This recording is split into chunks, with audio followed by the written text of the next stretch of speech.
What's the meaning of analytic?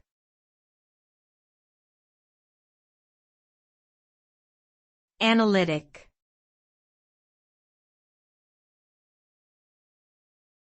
Analytic.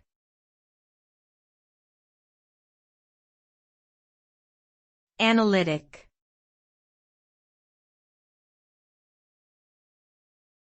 Analytic.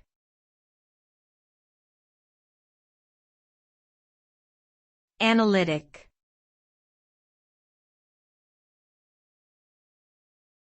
The term analytic refers to the process of breaking down something complex into smaller, more manageable parts in order to understand it more fully.